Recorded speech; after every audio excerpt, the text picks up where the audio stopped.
DBX707 behind. Oh no, that's not 707. Like that's the new. That's the new. No, they do away with the name 707 because they cancelled the 550. DBX550. So no more 550 already lah. The normal one. So used to be just DBX and then DBX 707. But then when the 707 came out, internally they termed the normal one as DBX 550 lah, because that's 550 horsepower ma. So now they canceled the 550, so the 707 became, the name just become DBX. Then they revived the S moniker. So this is now called DBX-S. Oh, hence the red color lip down there, everything. Yeah, it like 40 carbon roof, magnesium wheels, titanium exhaust, safe like 43 kg, high con. Hello. And what else? Something like that last. And then the horsepower increased also, it became the DBX-S. Wow. Yeah, something like that. Yeah. Okay. How are you, Con? I'm good. How are you? How's everybody? I'm all right. Happy belated birthday. Thank you. Wow, Thomas, nice background, man. Happy belated birthday. I'm trying different background. So, Con, you are 41. 41, yes. Wow. Time flies, man. 41. Yeah. For silly. Okay. Good evening to people who came in. You all saw my name there. 7th of June, we're planning a gathering. 7th of June, what's happening? Well, I say mark your calendars first. Okay. A gathering with activities. Oh, nice. What kind of activities? Fun activities. Legal or illegal activities? Legal. Then got a lot of food. No lah, food trucks or something like that lah. And 7th of June. Mark your calendars first. It's an evening event though. Oh, nice. Evening Yeah. for me. So it's not hot lah. Yeah. Planning a big gathering like that lor. Long time didn't do big gathering. Yeah, man. Hi, Kendrick. Hi, Johnny. I know Thomas is like, oh, big gathering. Oh. What? But usual lah, when a lot of people come, you still mix with your own small group one ma. It's just we just want to see cars, not people. Yeah. Okay, come. Let's see. Question. Okay, the first one. A7 50K, 70K, 2011, 2014. And Volvo S60, S90. Oh yo, 80K already now. Walao eh. Passat. What? At Wow. V8. What would you pick? S90. Wow, actually Even it's a S90. hybrid. Should be. He's having a hybrid. Maintenance. Who changed the parts? his second or his follow-up typing. He's never bought a Continental car. Okay. I think the Passat probably is the friendliest, right? This Gen Passat should be okay already, the B8, right? Yeah. Same-ish lah. The B8, I think. B8 is more stable lah. Yeah, after all that nonsense DSG stuff and the. But I think B8 you can get for 50K is thereabouts lah. Get the 2.0 lah, bro. You know what's funny? Even though Passat is more stable in B8, right? I hear more about it than S90. I never heard people say S90 got issue. That's true. But S90 is a hybrid. Yeah. So once it gets old, I don't think the battery will go, because we've never heard Volvo batteries go. I mean, I know a lot of Volvo owners still having their hybrid Volvos from 2016, 2017 without the ERAD or the inverter going out, but I also know people with the inverter going out. And when the inverter goes out, it's more than 20,000. So what Thomas said would be good. Either the Passat B8 or the A4 B8 no lah. Passat B8 lah. Passat B8 because there aren't many expensive things inside the car. Put it that way. So yep. If you want a European car driving experience, easier on your wallet amongst these, probably the Passat. But if you found an S90 T5, then I definitely will go for the S90 T5. Yeah, that's right. The engine is pretty bulletproof. Question here for Bobby. Proton emas. Emas 7. The thing is, an EV has nothing to fix. Okay, the spare part issue was earlier on when the X70, X50 was so popular that time they couldn't keep up with it. Now, I don't hear people complaining about spare parts on X50, X70 anymore. As for the EMAS, it's an EV. Yeah. So there's nothing to replace. Yeah. Lor. I just wanted to add, I saw he commented again just now that all auto. Oh yeah, I see this post from Paul Tan. They have a new warehouse, but this one in Sabah. The Volvo T5 engine block, right? Because at time Volvo don't have a lot of money, so they developed one engine block to be used for diesel and petrol. So for those who know, diesels are extremely high compression, and they require a much stronger engine block. So if the engine block can tahan diesel, for petrol is easy peasy. Yeah. So it's pretty bulletproof. Never heard. It's amazing that Volvo came out with an engine with turbocharger, supercharger, and hybrid, and then not much of problem happened with the engine. Yeah. That's pretty amazing. Consumption is not low. I would say fuel consumption wise, amongst the European 2 liters, the Volvo 2 liter is the highest. Yep. In consumption is the highest. Okay. Yep. All right. This one we noticed that it's probably higher, but it's higher than BMW. Yeah. Depending on how you drive. Yeah, but that's a trade-off lah, right? For such an engine development. Yeah. Come, what's this? Okay. 2014 E50 250 Coupe. Buy. Reliable. Difficult car to maintain. That's the one that he likes a lot. Oh yeah. Reliable. Still running the 250 is turbocharged, not the supercharger. E250 is the 1.8 turbo. Wow, look at this.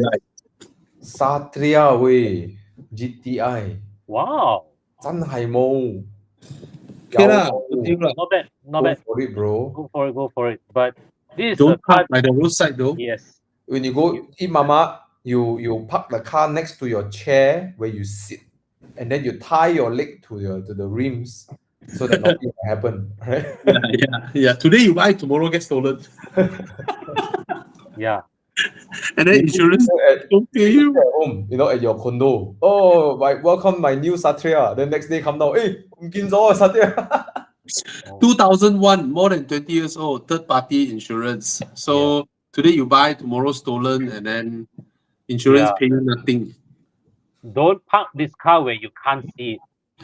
Why the headlight came from some old Wira way? No, I think maybe he go and tint it lah. That's ugly. It's ugly, yeah. The signal light is not supposed to be. Oh my god.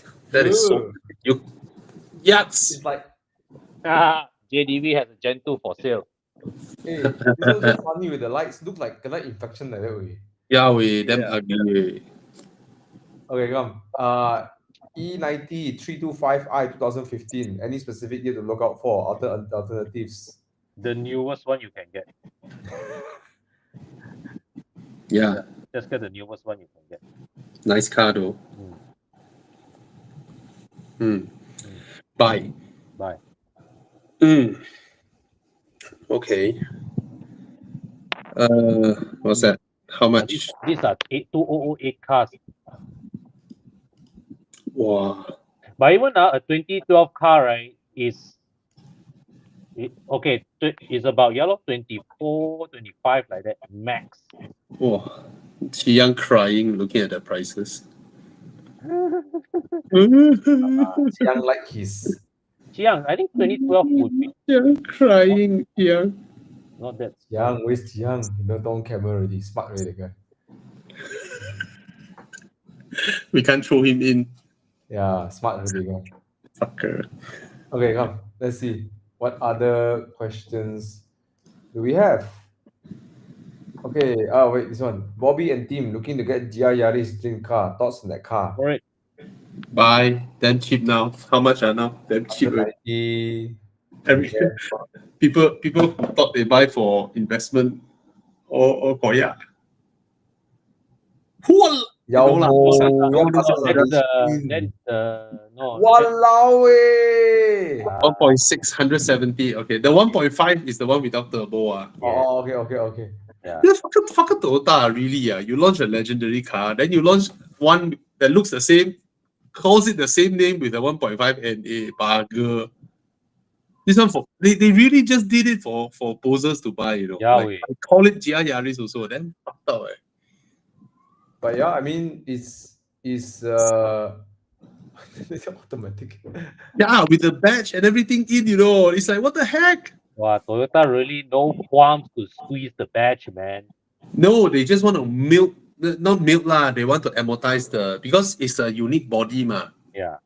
Right? They freaking don't care. They just, and then the thing is, they still call it GR Yaris. Yeah, you know, yeah, they should call it like a more subtle name, right? Like Gazoo Yaris. Then okay lah, Gazoo Yaris, right?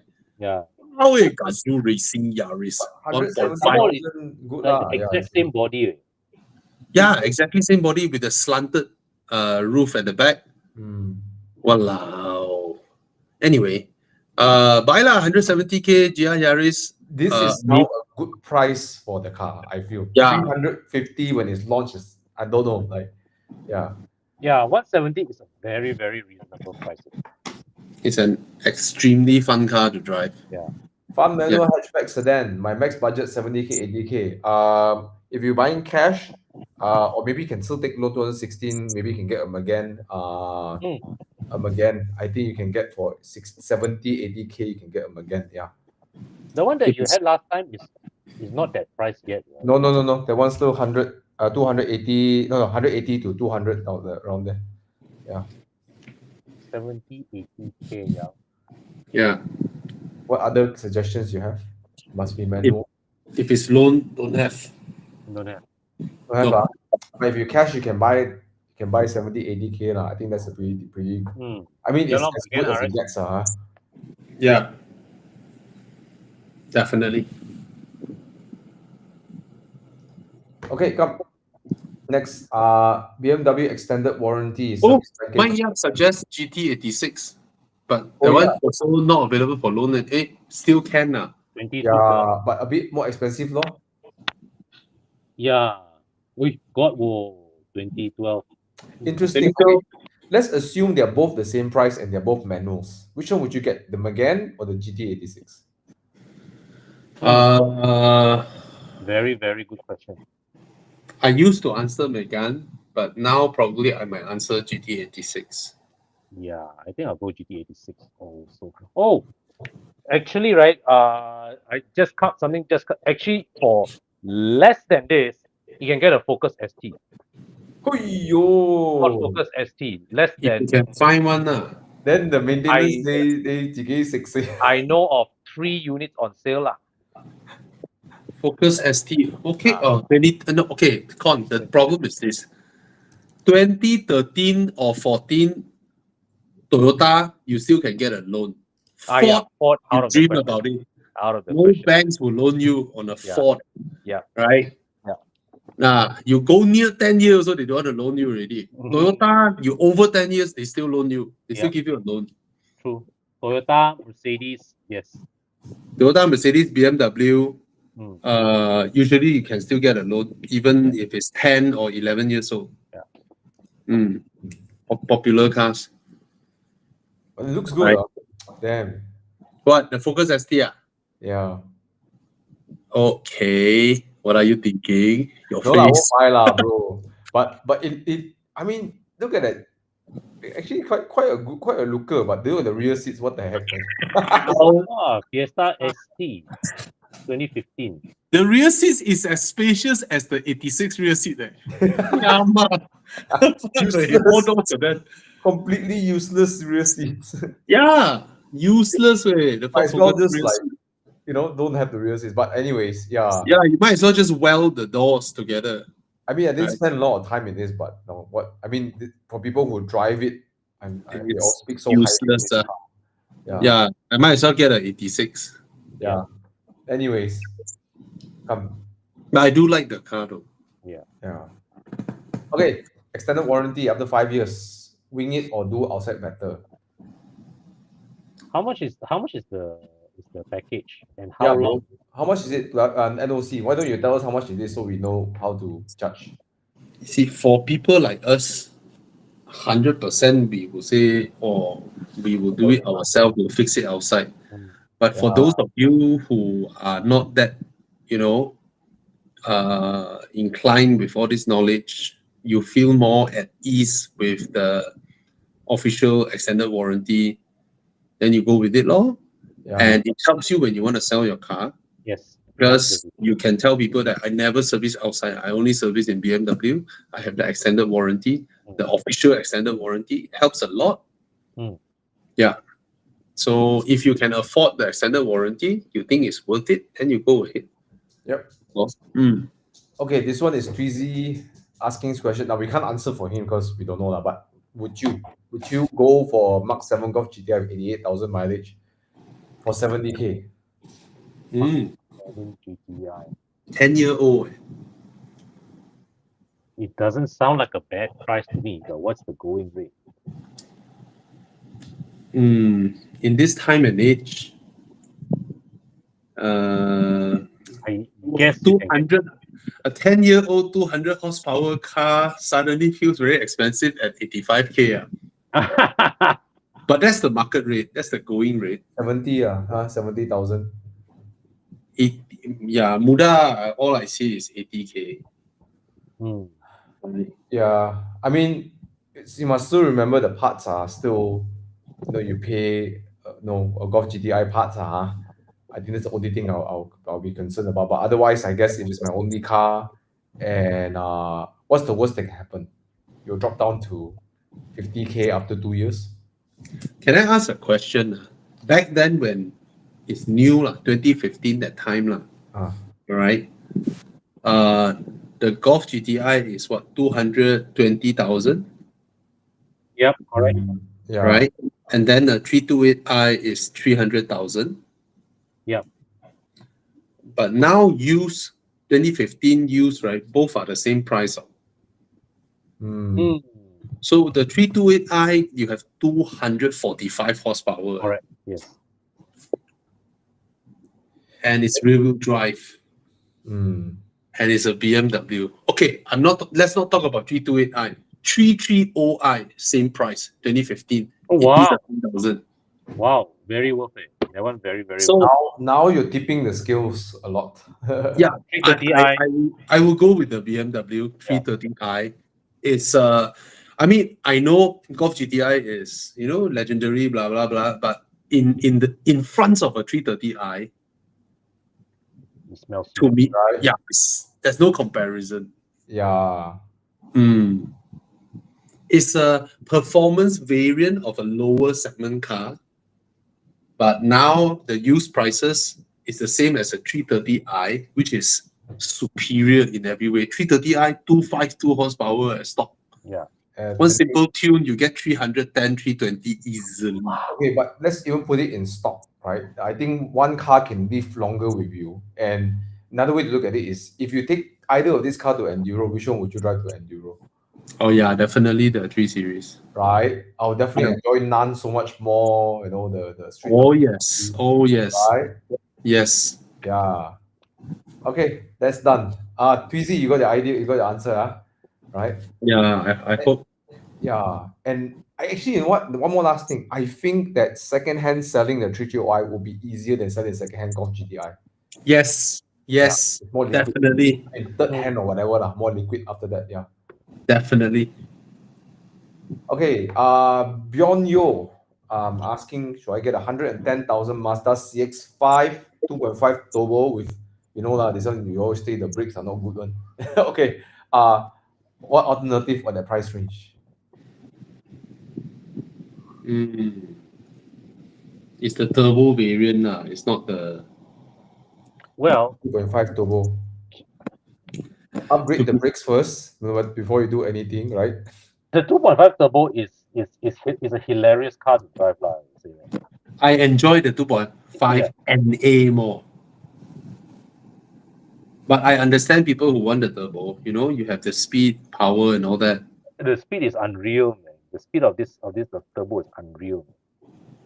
It's fast lah, but it's slower than Yes, German Jiang, 2-liter you're turbo. right. I was looking for it. Go for the Santa Fe. Bro, Yeah. for the wife, bro. Look at his question for the wife. Exactly, but it's not bad. Bro, woman and Hyundai don't mix. But actually, right, you come In to Malaysia. for the wife, They back. No, they will file a divorce. but hey, actually, I want to interject. The 2.5 turbo for the wife is a hazardous car. Well, okay. Sorry. They back. No, it's really not bad, the Santa Fe, but the wife will look so different stepping out from a Santa Fe versus the CX-5, bro. I tell you, you buy a CX-5 for your wife, right? She will still put makeup, she will still dress up nicely, especially a red CX-5. You know, she will still, put some effort to make herself pretty and all that. You buy her Santa Fe, straight she become Min Po. Like she give up, give up makeup, give up nice dress. You know, she wear those grandma underwear and all that. She fucking give up already. Like. She walked out of the car and people look at her and think, confirm this guy has this. She saw the car and said, okay, that's how my husband sees me. Okay, wear the wear the grandmother bra, grandmother underwear. Wow, you see her undress you. You see her undress you. No, until she wear the black pants, with the gutter one. You know what's funny? You know those grandma underwears? What color would you call it? I don't know. I'm gonna take a break. I will call it matte rose gold. What? What? I'm taking a break. Okay. Sorry. Thomas is a very visual person. Okay. Thank you. Who suggested the Lexus NX? Who did that? Good job. Good job to the person. Thank you, Chris Chuang. Yes, for the person who asked about the CX-5, I tell you, you buy your wife a Lexus NX for less money. Don't care if it's older. An older Lexus will outlast a newer Mazda. Okay? Guaranteed. You can have the Lexus older than the Mazda by 7 years, 8 years. It will still outlast the Mazda. I love Mazdas, by the way. I love driving the CX-5. I myself will buy the CX-5 over the NX because I like the handling of the Mazda CX-5.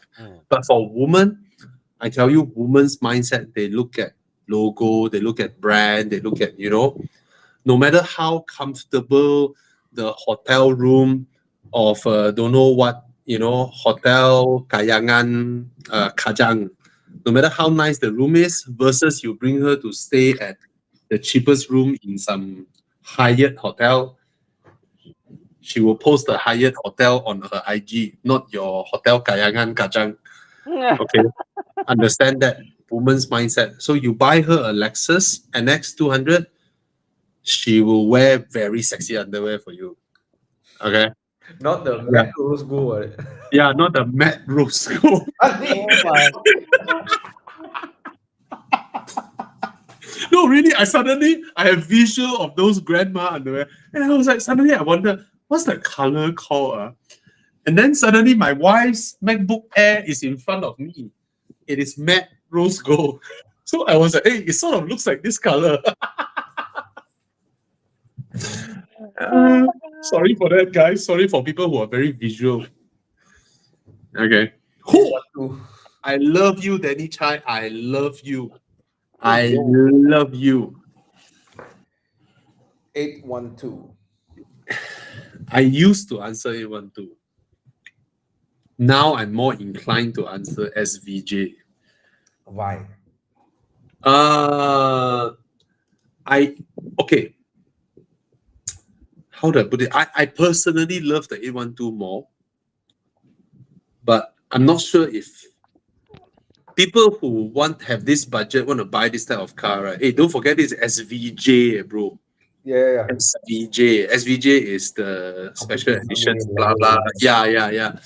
There's just way more drama with Aventados. Yeah. And when you have a SVJ in a Lamborghini gathering, people gather around you. When you bring an 812 to a Ferrari gathering, right, you are lonely. I think it depends what you want, right? You want, super spicy curry mee, eat until you like, or you want the nicely balanced Penang curry mee. I agree, but people who buy these cars, right, usually they won't drive it often. Like fucking, you see, you can open your door and roll it. Well, that's epic shit, way, right? Anyway, Yeah. yeah. So you look at the Aventador. The thing is, right, Thomas, the Aventador, right, you can park next to a Pagani. You don't lose out in any way, right? Drama wise. Then the 812 suddenly become passenger car like Aston like that. Okay. Yeah, but the 812 is easier ingress, egress, more practical form factor. The SVJ, don't need SVJ lah, just normal Aventador also you cannot see behind one. You cannot walao side parking cannot, reverse park cannot. I'll tell you a story of a SVJ owner. Okay. During MCO, just slightly open up into service ma. So he decided, oh yeah, I locked down in JB so long, so he drive all the way to KL to go and service his car. Then when he reached Malacca, he called his driver to bring the Alphard. Then he drive the Alphard to KL. Cannot tahan the SVJ. Okay. And then shortly after, he sold the SVJ for profit. Which is not all too bad. Yeah. Okay. Oh, I have the analogy. You buy the SVJ now, you can still sell it and you still can buy the 812. You buy the 812 now, maybe when you sell it, you don't have enough money to buy the SVJ. But just look at that. The SVJ is on the right side and the 812 is the left side, right? Look at how strikingly different it is. Like the 812 is like so muted, right? Even color, right? But the 812 just experienced a massive depreciation over 1.5 years. Suddenly, the whole market collapsed. It dropped 1 million in less than 2 years. I don't think it's that desirable. It's not. I mean, you're right. People buy this car, they want the drama. That's one thing Aventador do so well. Oh yes, drama, right? Yeah. Oh yes. I hate the car. Every time I drive it, for the first 5 minutes, I'm laughing like an idiot. Yeah. Mode, pull the pedal, the car jerk. You rev the car. Like, wow. After a while, I'm like, I don't know where the front wheel is pointing.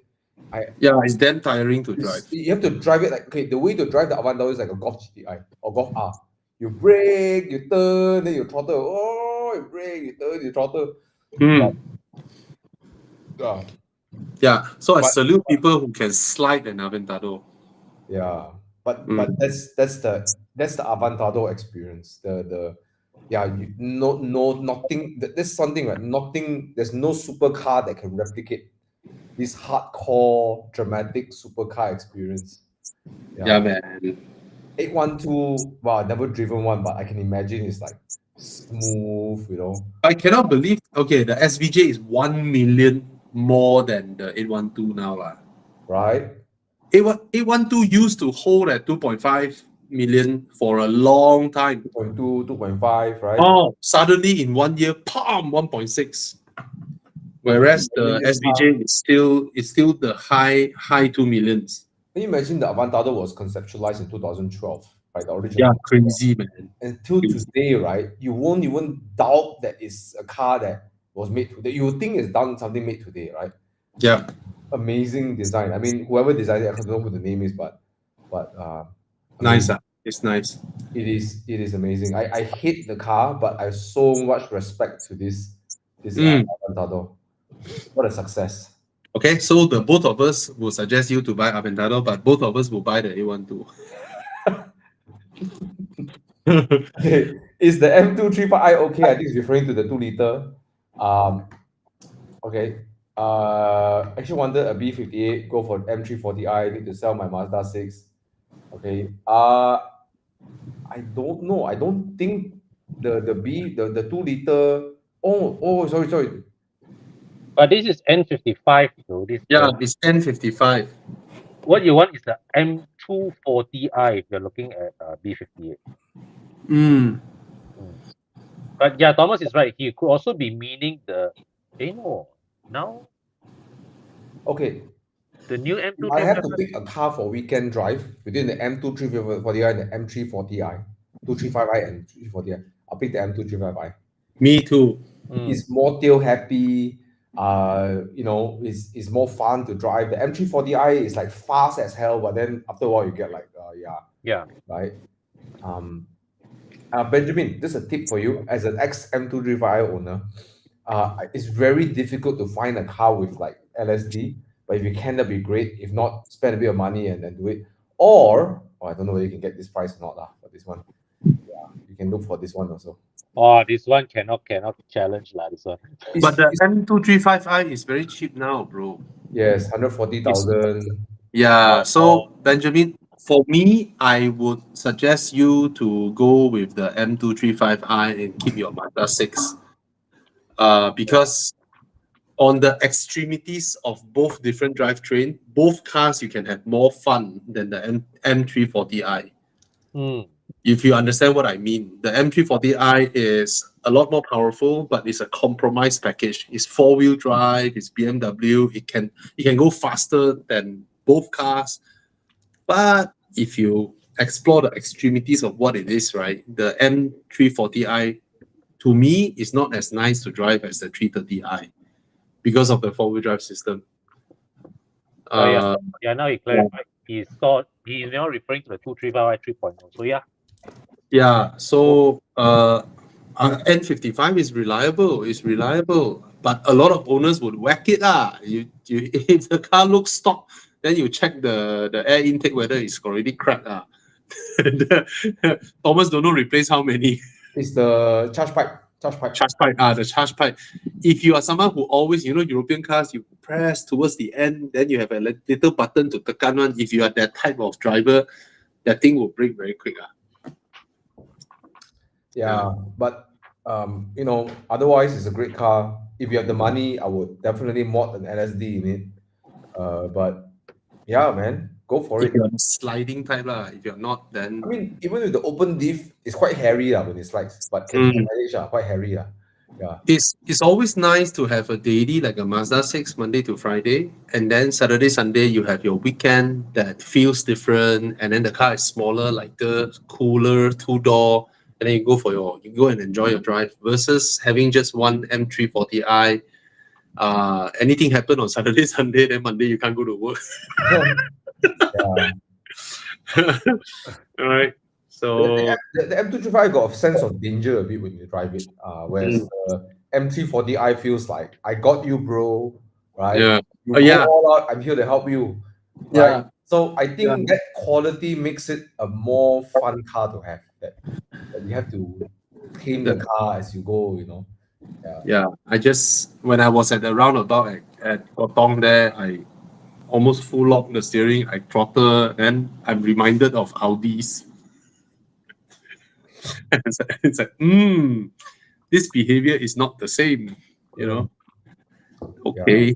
Well, But look at it, man.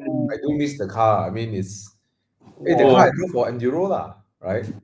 Mm. Benjamin, from an XM235i owner to you, go get it. Good car, good car. You know what, Thomas? After seeing But so let me tell many you something wide, though. But sorry, let me tell you you something say, though. Even if you drive an M235i, you will get lapped and passed by a 640i on Genting. yeah, that time you still new to Genting, man. I started driving Genting, you know, bro. Con. Then, after the roundabout, then kena one grey color. Oh, the time still grey. Comfortable. Bro, that time different. Damn fast way. I had to let it pass.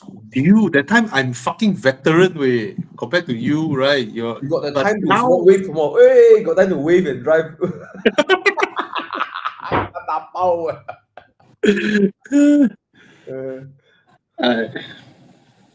oh well, yeah. Bang. Very okay. Okay kah? Sangat okay. Beli saja, jangan risau. Okay. Kereta yang sedap. Okay, good evening. Thoughts on i5? German EV. Okay, this one probably Bobby's ballpark. You've driven the i5. Yes, I've driven it. It is fucking ugly and it is fucking comfortable. It is okay. I would say I've driven BMW, Audi, BM, and Mercedes EVs. The only ones that are impressive are the ones from BMW so far. It drives well. It is unnecessarily huge, inconveniently huge. Yep. Okay, it is a massive car, but inside it is not that much larger than the G30, but somehow they just bloated the car very, very big. That's the first thing. Yeah. Second thing, I hate the infotainment system. If you use your fingers, it's annoying to find things on the screen. But I noticed the voice activation is pretty impressive. What impresses me the most, the first thing is I was with my wife in the car. Both of us are using Samsungs. So I got very frustrated just trying to find where to pair our phones. All right. It is that difficult to use. The infotainment system of the new iDrive is freaking annoying. But I was suddenly reminded of a YouTube comment. Bobby, have you tried the voice activation? So I just, I pressed a button and then I said, Bluetooth pairing. I tell you, less than 3 seconds after I mentioned Bluetooth pairing, both our Samsung phones pop up with a BMW logo. And then we just press OK and both our phones are in at the same time. Not bad. It's freaking amazing. Software dependability, I would say the German software is still very, very stable, even though BMW sort of cock up their whole UI. Yeah, the UI. Okay. So, ugly, to my eyes, it's ugly. If to your eyes it's not ugly, you go ahead. Okay. And then frustrating UI. But other than that, the car is supremely comfortable. It is as comfortable. I'm not exaggerating here. It is as comfortable as the Rolls-Royce Spectre I drove. You serious? Yes, the i5 and i7 very near to the Rolls-Royce Probably not Spectre. the soundproofing everything, but in terms of the right The quality. soundproofing is also very impressive, bro. The soundproofing is very impressive. The way it isolates the bad roads and all that, right, is crazy good.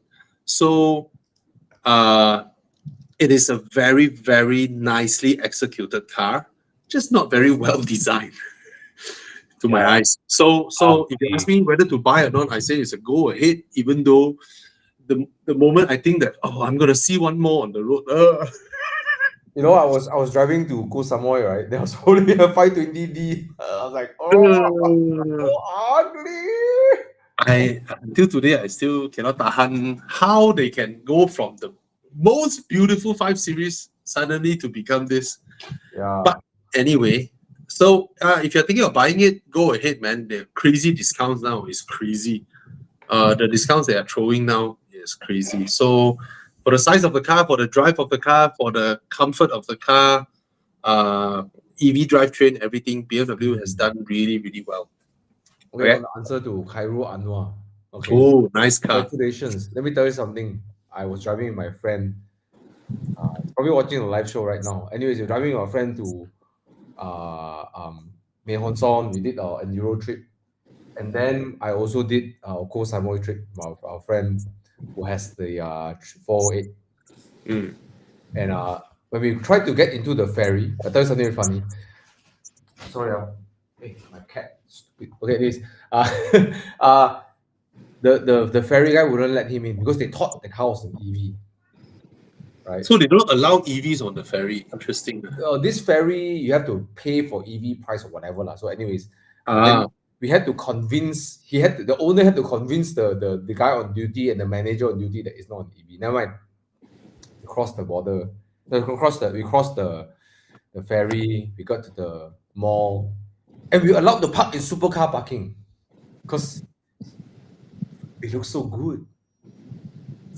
amazing. Supercar parking, right? Never mind. After that, right, we went to the hotel. Then someone said, Ferrari. Puro sangue. But I kid you not. When my friend asked me to pick up his car from Expel because he did his windscreen protection and BPF, it was parked next to a Lamborghini Urus, like literally side by side.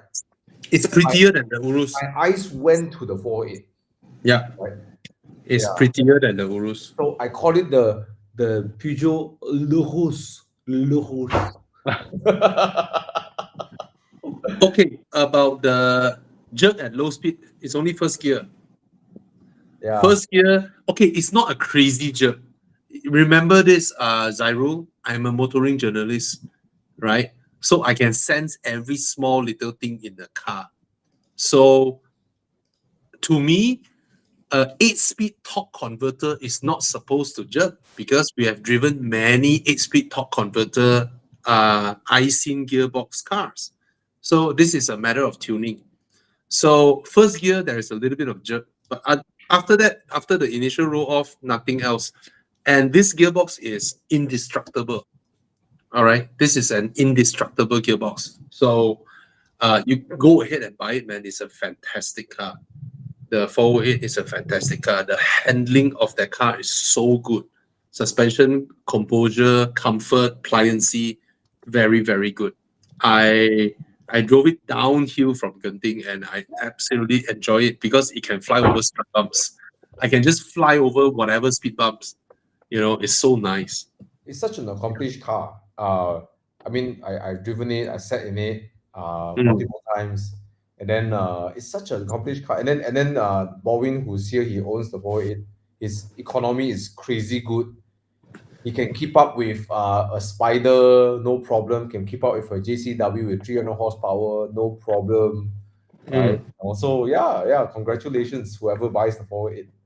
Congratulations, Zyrul, for your Peugeot Le Rouge. Right. Yeah. Okay. Levoque 2021 or CLA Shooting Brake 2021? 2021 is the new gen or the previous gen?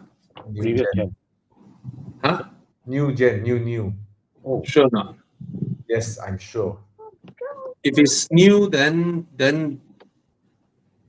previous One is like Lala Zai. CLA got shooting brake, man.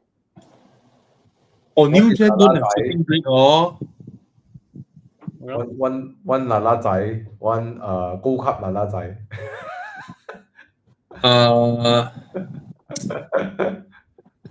yeah, this one hard to pick.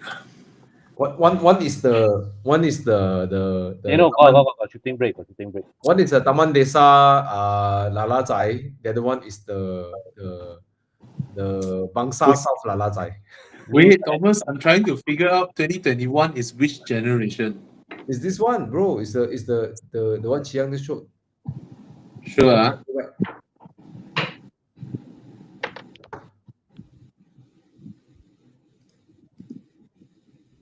How come he's comparing to? Oh, yeah, the current gen has been around. This gen has been 2019. Funny, I don't know. Okay. Then buy the 2021 CLA shooting brake law. Yeah, Levok is still the same shit from almost 10 years ago. Yeah. Yeah. Wow, thanks, Zyro. Thank you, Zyro. Thank you so much for donating. I never thought receiving 9 ringgit 90 cents is so happy. Yeah. Yeah, CLA is nice. Oh, another one. Thank you, Tim Hian. Okay, let's bump his question up.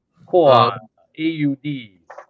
What do you think of a 2013, 2015 Lexus IS 250 to a BMW 428i? Okay, how do I put this? Okay, 100% the Lexus will be more reliable. That is not something that needs to argue at all. And the interior won't degrade over time. That means it's a 10-year-old Lexus interior. You go inside, it looks just as is 10 years ago. Compared to a BMW, you will see a lot of stuff going off already. All right, a lot of stuff start falling off. Some of the legends on the aircon control buttons, you know, the logos, you call logos, but it's actually called legends. Yeah. That means the wording imprinted on the buttons would have gone off. Yeah, this kind of thing is common for a 10-year-old BMW. Okay, Especially the F series. but it's a very easy fix. It may look unappealing, but it's a very, very easy fix on these things. All right. Despite knowing all this, I suspect all three of us will pick the BMW over the Lexus. Right? All three of us. The 428i Coupe or Grand Coupe has more rear leg room than the IS. Okay. Even if it's Coupe, even if it's the 2-door 4 Series Coupe, right? You still have more rear leg room than the Lexus IS. The Lexus IS is a very tight package. It's very tight. So it depends what you want. You want a car that you just drive, reliable, luxurious, nice to drive, decent power, and indestructible. You go with the Lexus. If you are those who really want to explore handling, you want your car to be enjoyable to drive, then definitely the 4 Series. But I suspect the three of us here will pick the BMW over the Lexus and live with the higher maintenance cost. Yeah. Okay, so we knowingly pick the less better car. The better car here is definitely the Lexus. All right. Hope I answered your question. If you have any further questions, thank you. You can ask again because your exchange rate is ×3.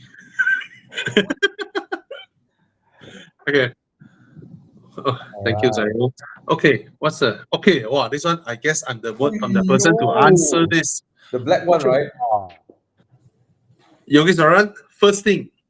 Okay, mine is a 2014 RS6. Okay, first thing I want to clarify because I'm a serial Audi owner, so I've owned a 1997 A4 1.8 turbo, which breaks down a lot, and then I have my 2009 Audi S4, break down less. I think only one time when the power steering stopped giving me power. So it suddenly become a freaking heavy steering while I'm driving in my S4 2009.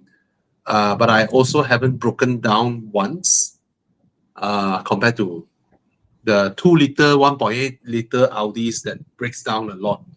My RS6 also never broke down, but okay, one time I was chasing Thomas until my water hose burst. No. You were in front. You didn't I'm chase. in You were in front. front. I'm being chased. And my water hose gave way. But that one is small issue, but you're not supposed to drive it. And other than that, I've never broken down. Okay, that's the caveat.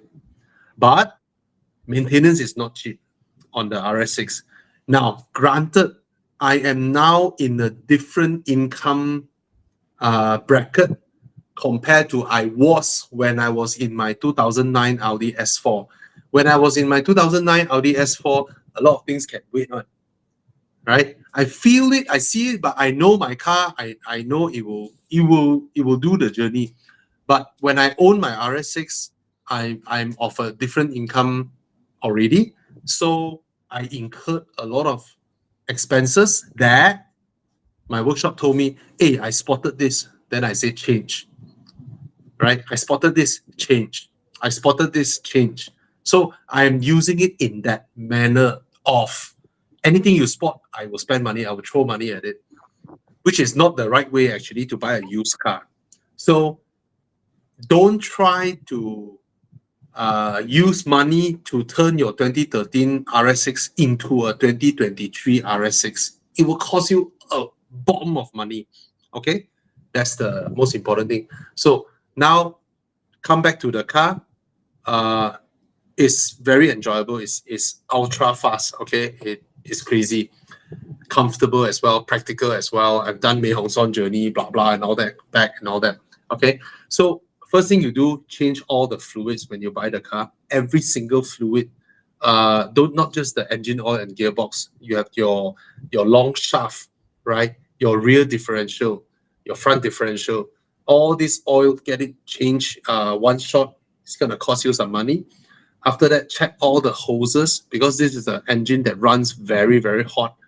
So you need to make sure your cooling system, everything is okay. The next thing is ask the previous owner, has he changed to the updated Audi filter? Okay, there's a little filter deep down inside the V-bank to feed oil to the turbos. Okay, that part is very cheap. That part is like 4 pounds, 3 or 4 pounds.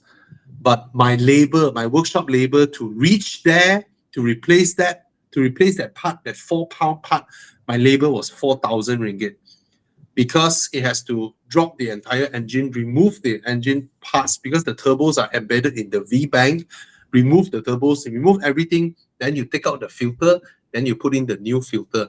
That one is to prevent the filter from clogging up, which chokes oil to your turbos. Once it cooks your turbo, it is 20,000 each, the turbos. Okay?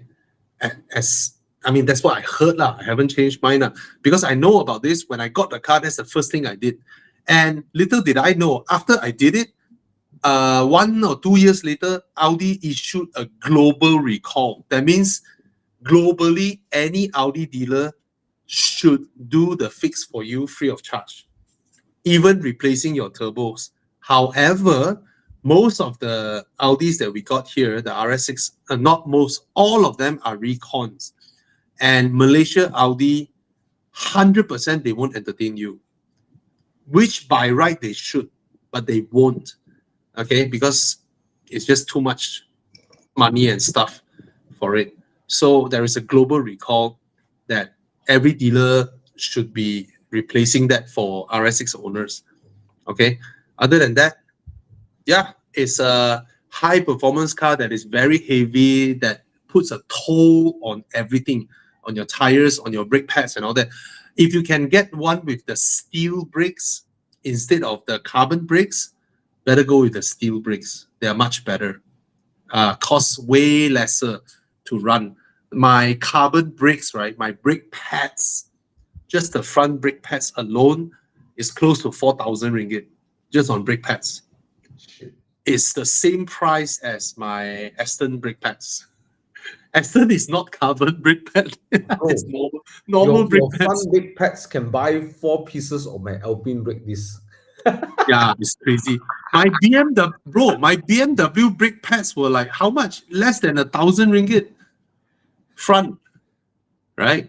But the Audi one is close to 4,000 ringgit if it is carbon ceramic brakes. And the carbon brakes are sometimes they will get, okay, not sometimes, they will get noisy when you drive smoothly. You drive smooth for 1 week, 2 weeks, and then it will start squealing. Yee! Do that stupid sound. Then you have to go for a hard drive, hard braking, to make sure you provide like a lot of pressure on the brake pads. Then the squealing sound will go away. So at the end of the day, right, think of it as you are maintaining a 4-liter turbocharged Lamborghini. Put it that way. Right? It's a high performance car that I would say it should be double or triple that of a typical normal BMW maintenance. Yeah, like that lor. But mine hasn't break down once. At least that's how it is lah. Okay. Okay. So I mean, this brake is good. This is the steel brakes that has the flower pattern. This one is good. This is a good brake, better than the carbon unnecessary. Yeah. So mine was full spec, full to the brim. Okay. So sorry for spending too much time on this. Go ahead. Hope you're happy with your purchase. All right. Thank you, Wayne. Sorry. Oh, thank you, Wayne. Thank you so much. Thomas gone. Okay. M4 or RS5? Matter of preference, I guess. Yeah. I think I'll go with the RS5 now. I think M4 is too many of them out there. The RS5 has the sweet 2.9, but it depends on who you are. I mean, if you are those who are a very accomplished driver, then maybe you want the M4. But I love the 2.9 engine in the RS5. I think it's a more characterful engine than the M4 is also nice. The S55 like diesel engine sometimes. Yeah. But the 2.9 in the RS5 is lovely way. So my neighbor, I have a neighbor who bought a RS5, brand new. It's like, what the fuck, 800,000, what the fuck, on an Audi RS5. One is easier to set a lap time than the other one. Yeah. The M4, you drive halfway, turn 4. Why I'm looking downhill on turn 4? You went on the throttle too early. Suddenly, why am I just now uphill one? Why not downhill one? The view. There's an Alpine coming.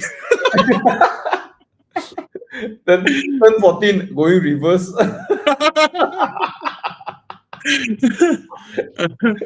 So yeah. I mean, the M4 can do things that the RS5 couldn't, right? And any accomplished driver would pick the M4 over the RS5. Yeah. But if you just want a high performance car, some straight road bursts of speed and all that, then I think the RS5 is still a very, very nice car to have. Oh, okay. Come. There's okay, this one asked a few times already. Help me. Okay. Mazda 3 Liftback 2021, bargain or not? 100 at 30,000, I think he said. Wait. Buy, right? Buy. You know, for some weird reason, Thomas, yesterday I was watching my own Mazda 3 review, going uphill Genting during heavy rain. Heavy rain, very slippery. I was sliding here and there, but that car has so much feel, right? I'm going full throttle a lot of times in that car, and overtaking so many people. And I had so much fun that drive up to Genting in the rain. That is a proper driver's car. Fantastic handling. So it had a better engine. Right. If only the engine pulls like what, 185 or 190 horsepower. Yeah. Oh, that would be brilliant. 210, right? Or this around there. I was watching Felix driving Sean's Type R at Sepang. This afternoon. I saw his video on Facebook. the sound of the FD2R engine, if that engine is in the Mazda 3, whoa. It's one of those cars, right? You finish driving, your hands like sweat, you know, and Yeah, you the remember the sound. FD2R. The Yeah. is that Feeling hydraulic steering? Because I still remember the vibration of hydraulic, the car going through your hydraulic, hands, bro. right? The engine. Hydraulic. Everything will be hydraulic. Felix straight up just said, "This is my favorite Type R." You know, I'm sure he has driven the FK8, you know, or maybe the FL5 as well. I've driven all of them, and my favorite is still the FD2R. It's not right? fast, but that feeling of in tune with the car, in one with the car, is just so nice. But it's so interesting, right? You talk about this, it suddenly reminds me of like what makes a really good car is, you know, nowadays it's so all these bonker numbers coming up, right? Whereas the FD2R, we remember, right? Yeah. Even like the Eugene's 4C, right? The Alpha 4C, like so Yeah. memorable, right? Oh, Is those cars that you won't forget, you know. I love the 4C. I fucking love the 4C. if It's only it came with a high revving manual NA. No, I think the 4C is as flawed as it is such a ball to drive. It's such a mess. It's like it's such a Bro, mess. Imagine that car has a high revving 3.2 V6 with a manual gearbox in that body. It will be a classic immediately. It will become a classic car and it will live in the legends. You know, go ahead, Con. Just no need message us. Just go ahead. Yeah. The 4C really, if it's a high revving 3.2 V6 with a manual gearbox, it will be much, much more characterful and a legendary car compared to what it is now with a 1.7 turbo, albeit powerful, with a dual clutch transmission, albeit fast or whatnot. The engine is shit. Like the top is like, you know, boost a bit, come out, then later no more power, 5,000 RPM. That's the thing. That car is a carbon top mid-engine car. It could have done so much better with a much better drivetrain in it. I That mean, even if suits they the take the character. same engine and just work the turbo, work everything, it could be better, but they just didn't, right? I mean, for me, right, it's like just imagine the brief on the whiteboard, right? Small footprint, mid-engine, carbon top, race car that by right should bring you back to the days of real drivers enjoying driving a nice car. But it ended up with a drivetrain from some modern Italian hatchback and then probably tuned. Yeah, and then it becomes it is that close to become a legendary car, and then they fuck it up with the drivetrain. It's true. Yeah. The exterior design is really legendary, right? Yeah, it's beautiful. It is beautiful. Right? Right? Even It can be a these days, legit. every time I walk into Eugene's 4C, I look at it, it's like, fuck, man, the design is like, you know, Italians do this, right? The more you look, right, the more pretty it gets. I don't know. Yeah. I mean, they could have launched the car, right? They could have revived the Busso engine, tune it up to race spec. That means lightened flywheel and all that, right? Probably producing 200, I don't know, 260, 280 Which NA is slightly horsepower. Slightly more than the current 240 horsepower, right? Right? And then the fuel consumption shoots through the roof because they're not selling in high volume anyway. And then to pass the Euro, whatever shit, Euro 4, 5, 6 emission, right? Just put a fucking double, triple, like layer catalytic converter or some filter shit at the exhaust with a very fun user manual teaching you how to remove that part after you purchase it, right? So it will create so much character in the package when they sell this car and they have this exhaust that filters the shit out of it and then reduces the horsepower, but they give you a separate user manual telling you to, first thing you do after you buy the car, go and buy this exhaust. This is how you remove it and install it to have the full power, not just to trick the European stupid nonsense regulations. And that would become part of the story of this car for 20 years, 30 years to come. And that car will become legendary. but they miss it. They miss all this just by putting in a stupid 1.7 liter turbocharged engine. Yeah. Anyway, I wanted that car to do well. Oh, down the annals of history. But yeah, man. I guess they will. Yeah, I guess if they did something like that, it will become the equivalent of like the 33 Stradale, right? Oh yes. Right. Yes. Now the thing about it, yeah, if they did something, it will go down in the books of another 33 Stradale, right? Exactly. Exactly. Anyways, like regardless, even though at its current status, it is still a very epic car to drive. Yeah. I mean, for me, it's like equivalent of the Type R kind of experience, lah. Yeah, man. The 4C. Yeah. Anyways, come. Wow, Jiang showed so many nice pictures just now. Anyways, wow, how Yeah, sexy car lah. Okay. See, Thank like, you. Thank you, Canulerable. Okay, I initially wanted a Sea Lion, then test a mass value too good.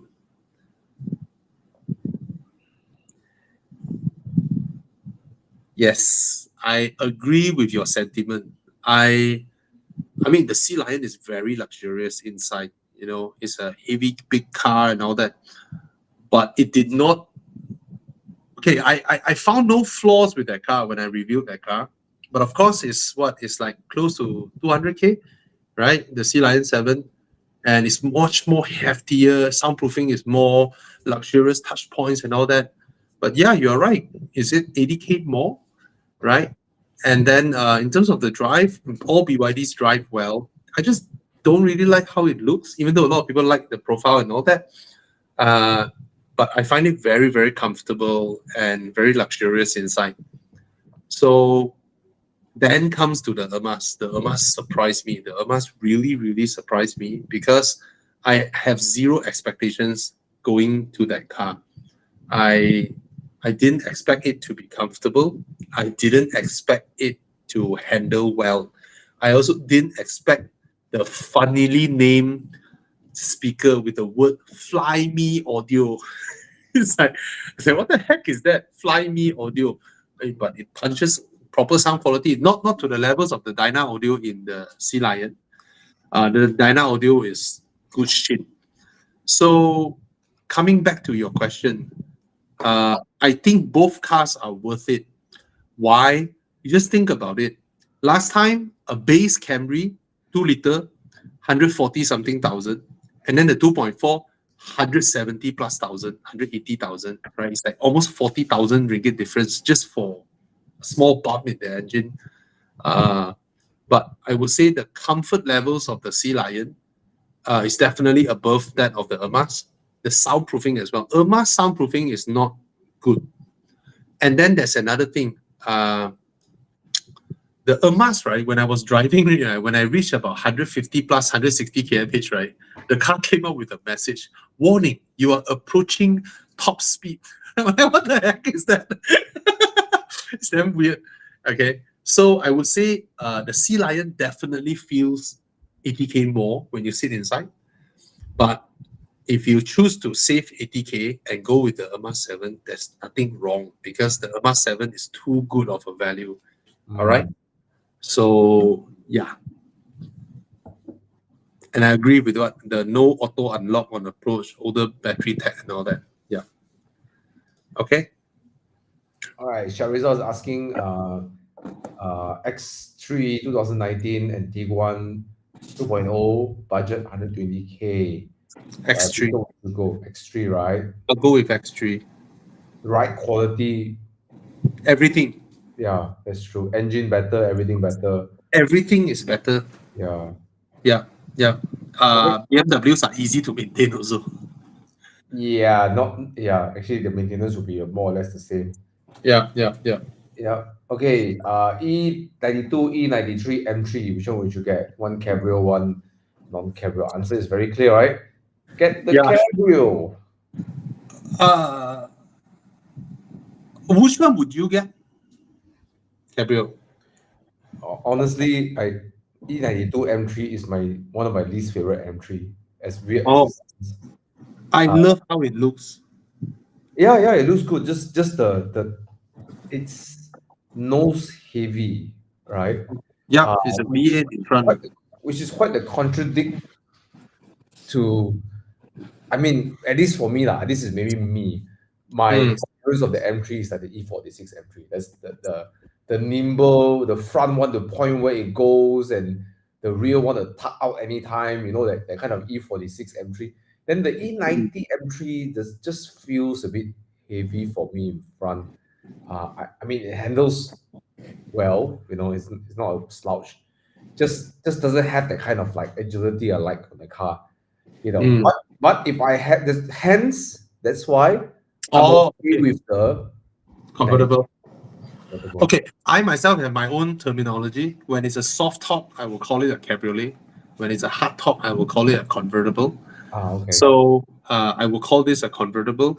Now, the thing is this, the E93, you will get scuttle shake. Okay? Even with the roof closed, when you drive the car, you hear stuffs, right? A bit of here and there, because the roof is made out of so many parts, all right? And it's a very complicated folding mechanism, but for the friends my friends who owned it, no issues. Another thing is it's a hard top convertible, so when you fold the top, you are left with very little boot space. These are some of the drawbacks. But other than that, like what Thomas said, it is a passenger car body with a big engine. So he wouldn't look forward to the absolute driving pleasure of one of these and gave up the roof for the hardtop, because even the hardtop, to Thomas, isn't the most nimble M3 anyway. So yeah, get the convertible. At least you enjoy more sound. At least when you cruise in style, and you have two cars in one. Yeah, go with the convertible. Yeah, and I would say that, you take this and you go up to Mae Hon Son, or you go up to Gunn, and you're not gunning for, okay, I won't say it's like unpleasurable to drive. That's not, the car will never be in the category where I don't look forward to drive. It will go where I want to go. It can still be, when you push the car will respond to you. It's not like DB11 kind of like lazy right? Yeah. Even in the convertible. So yeah, I mean, you can still enjoy the B roads, right? Just don't expect to keep up with your friends who are driving, really, really sharp. But yeah. So I've driven the Cabrio. It is a nice cruiser, but when the mood comes, you can still push it. It won't fall apart. I think the joy will be dropping the roof, hearing your V8, and then the car handles, right? Yeah, I think that car, BMWs like it will flow, right? It will flow, it will still have that feeling. Which car you brought to Koh Samui? the moving fridge. Oh, the Mini. Yeah. Yeah. Imagine you are in the E93 M3 with your wife. Mostly highway, right? Let's go somewhere. You go in highway. There's no view. When you reach Koh Samui, did you drive around? Yeah. Small island. It's nothing. It's just driving. Yeah, beach side, and then. Just literally just window. Okay. But yeah. I mean, yeah. But given the choice, if I had to own between these two cars, I will go for E93. Yeah. Okay. Yeah. I think me too. Right. E93. Nothing sounds like an E93 or E92 M3 sound, and then when you can drop the top and listen to your exhaust sound, whoosh. It's such a good engine though. It's such an epic engine. Yeah. Having that said, even though I hate how the car drives, it's such a good engine. Such a nice, sweet drivetrain. Yeah. Yep. We'll never see that again. Yellow V8. That's true. Okay, what's the next question? Okay, before I go next, would you, if you wake up tomorrow, let's say you go to sleep, then there's a genie that says, Bobby, you have two choices. Tomorrow when you wake up, your 6 Series will either come with a okay, you will have a, you know, your maybe an upgraded B58 in your 3 liter, okay, in your 640i, or you Okay. get a V8 in your car, the E92 S85, whatever the engine is, V8. or the third one, a V10. Which one would you? V10. V10. Bro, you go and find you go and search Google now, BMW 858 CSL. 858 CSL, what got such thing? You Google now. This guy, he retrofitted an entire E60 V10 drivetrain, dashboard, everything. Oh, this is the perfect resto mod. I love this engine, but this engine was never to my eyes in a beautiful enough car.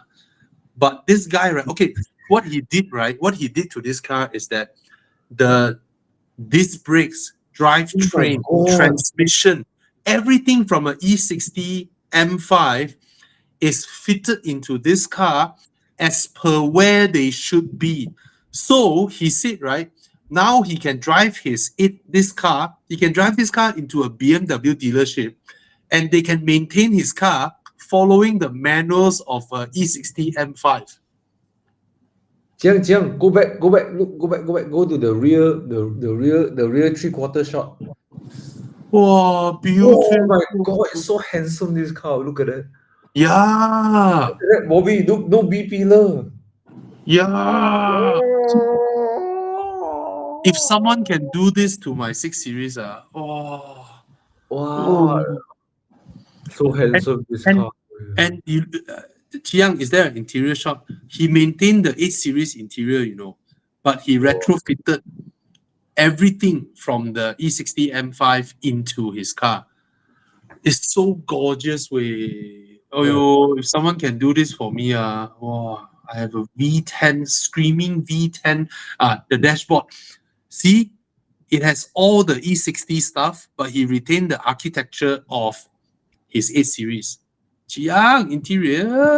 But really, you prefer the V10 over the V8 lah? Oh, definitely. And I will live with the maintenance and the fuel consumption. I don't care. Look at that. The iDrive is there. And then the E60 M5 steering wheel, the E60 M5 But the cluster. aircon is the 8 Series. Yes. The architecture is still the 8 Series. And then the dashboard, the meter is the E60 M5 meter. And then the aircon control. Boy, what happened? Chiang. The aircon knobs under the aircon is still from the E60 M5. And the screen as well. Wow, this What is an epic perfect. car. Epic. But the missing B pillar, right, was so good. Yeah. Wow. Yes, that's what makes a proper GT. Okay, come, let's answer the question. Yeah. Keep gawking over this. Okay, Jin Xian is asking 3.5 replacing a 3.5-year-old X50 with a different car. Looking at the XC60 2018 T8, or also saw a recommendation on the crowd. Lexus, Mazda, BMW. What's the thought on this price? My budget 100 110K. Hey, can you get Lexus. XC60 for so cheap? Get what?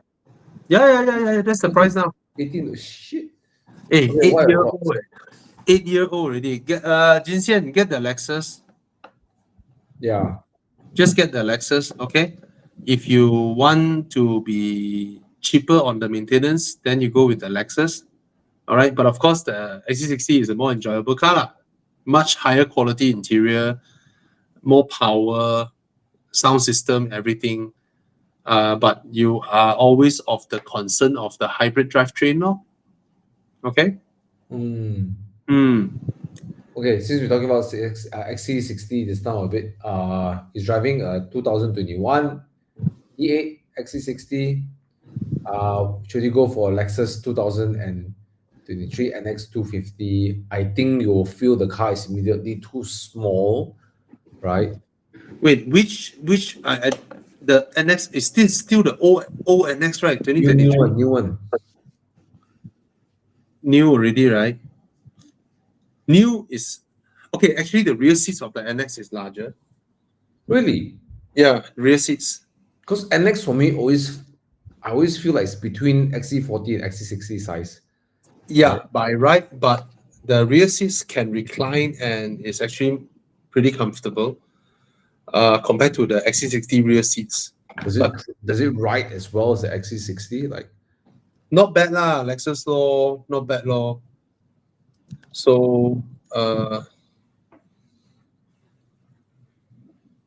not cheap though, 290K. Just now I saw a question about asking about a 90K to buy a 2017 Civic. Please don't. 95K you can get a current gen Civic already. Don't waste your money. Go and buy the previous gen Civic for 90K, please. Yeah, it doesn't make sense. Wait, look at the new one. The new one is 93K. Why the heck you want to pay 90K for an 8-year-old previous Civic? Don't. Okay. Now I can go to another screen. Sorry, back to just now we answered that guy already. The NX. Yeah. And next one, so I guess is it okay? First of all, would you feel that the car is immediately too small from the XC60 to NX? Do you think it will be immediately too small for him? No lah. It won't be lah. It won't. No lah. It's okay lah. Would he lose any ride comfort that the XC60 offers, or driving? Yeah, I think legroom is smaller. Smaller legroom, definitely tighter legroom than the Volvo. Because the NX is a smaller segment, isn't it? Yeah, but you look at the recline angle of the seats. Yeah. Yeah, the Volvo, you don't get this sitting angle, you know. But then again, Volvo seats are very nice. Yeah. Yeah, nice, but you don't get this kind of recline angle. It's more upright. I really appreciate this recline angle in the NX actually, but less leg room lah. And then infotainment is shit lah compared to Volvo. The infotainment is shit, even though the screen is big. Driving is middle of the road. So, but that's his current car. He's planning to change to this. And if you ask me, is it okay? I mean, I think it's okay because it's a Lexus. It's not an upgrade lah. It's not an upgrade for sure, right? Yeah, I don't think it's an upgrade. Just that, and it's not cheap though. It's 290,000. I mean, is your car okay? Can I ask this thing? Is your car experiencing issues with your Volvo? If it is not, right, you just continue to drive. It won't suddenly boom and then cost you 50,000. It won't happen. It won't go like that, right? Please have a little bit of faith in your Volvo. I've known owners who've driven their cars like 9 years, 10 years. They're fine. So don't be so scared. Don't be so scared. Oh shit, warranty ending. I need to, spend another 290,000. I don't think it's a car. I wouldn't spend the money. Right? Yeah, me too. This is not an upgrade either, right? Yeah. Unless you tell me like, oh, I want to try Porsche, like Porsche Cayenne, like yes. Then you go for a different experience. I would, or Panamera or something like that, right? Then I wouldn't even mind paying 350,000 or 390,000 just to get a Panamera, for example, right? Try something different, right? Yeah. But yeah, I don't think I would do it. I guess you ask, what do you think? That's how we think, lah. Okay. Yeah. Okay, come. Next one. Yaris automatic, 328,000 brand new. Wait 3 years to buy or not? Okay, this is an interesting one. I had a conversation with a friend lately. I was thinking, like, some people, they buy a car, right? They know the depreciation is coming. And if they can tank it, then you can afford the depreciation. It's another way to say it. If you really like the car and you know that you're going to depreciate, this much, you like it, then buy it, right? So I think it's a hard question to answer, Mr. Green. Is it worth it? Your question, right? Yeah. It's up to you. For someone like me, I'm not that kind of level where I don't mind to depreciate that much. So, and I don't love the GR Yaris that much. So, yeah, I'll wait for later, huh? Yeah, and you cannot judge the previous depreciation with the what do you call ET and all that, because that one a lot of people bought, right?